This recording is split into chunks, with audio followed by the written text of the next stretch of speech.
Хүүхдийг зам тээврийн ослоос урьдчилан сэргийлэх өдрийг зам тээврийн ослын хор уршгийг хүүхэд багшчууд олон нийтэд таниулах, замын хөдөлгөөнд аюулгүй зөв оролцох, мэдлэг олгох, зам тээврийн осолд хүүхэд өртөж байгаа байдал олон нийтийн анхаарлыг хандуулах зорилгоор зохион байгуулж байгаа.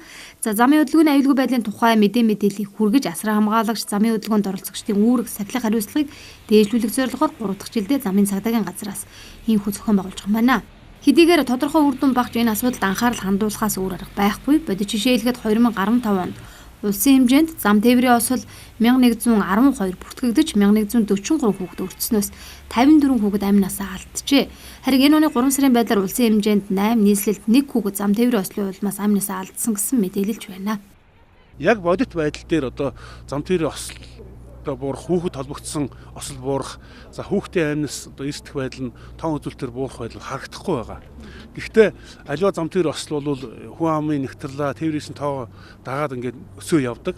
За шинээр одоо хууль дүрм гарснаас хойш бол бүх одоо үзүүлэлтээр энэ зам тээврийн гэмт хэрэг осол бол буурсан хэдий бол хүүхдийн энэ нөхцөл байдал бол ерөөсөө буурахгүй байгаа учраас энэ дээр бол анхаарал одоо тавьж ажиллаж байгаа.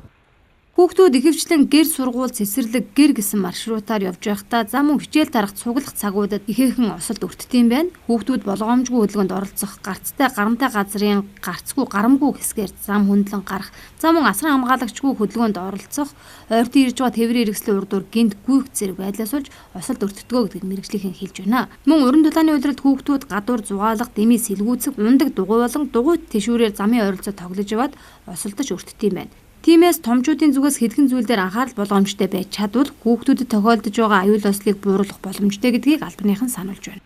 Хүүхэд бол өөрийгөө хамгаалах чадваргүй гэж үзэх ёстой.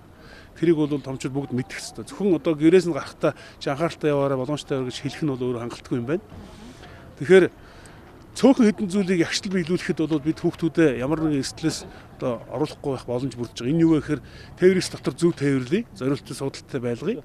За явнаар хөдөлгөөнд оролцоход нь яг дүрмийн дагуу оролцуулдаг, өөрөө дагуулж одоо дадлаг хвшил суулгасан байх гэсэн ийм л одоо хэдхэн зүйл байгаа. Энийг одоо анхаарал байх юм бол бид хүүхдүүдэд энэ зам тээврийн осол гэдэг нь аюултай зүйлээс хол байх боломжтой. Хүүхдийнхээ аюулгүй байдлыг хангахад хүн бүр зүрх сэтгэлтэй байх хэрэгтэй гэдгийг тэрээр онцолж байсан. Бас томчууд хүүхдүүдтэй зөв үлгэр дуурайл үзүүлэхээс гадна замын хөдөлгөөний дүрмийн хичээлийг ерөнхий боловсролын сургуулийн заавал үзэх хичээлийн хөтөлбөрт оруулах, хүүхэд зам тээврийн осолд эцэг эх асран хамгаалагч багш ажилтны хараа хяналтанд байхдаа өртсөн тохиолдолд томчуудад хариуцлага оногдуулах эрх зүйн орчныг бүрдүүлэх зэрэг бодлогын хувьд шийдэх олон асуудал байгааг замын цагдаагийн газрынхан хэлж байлаа.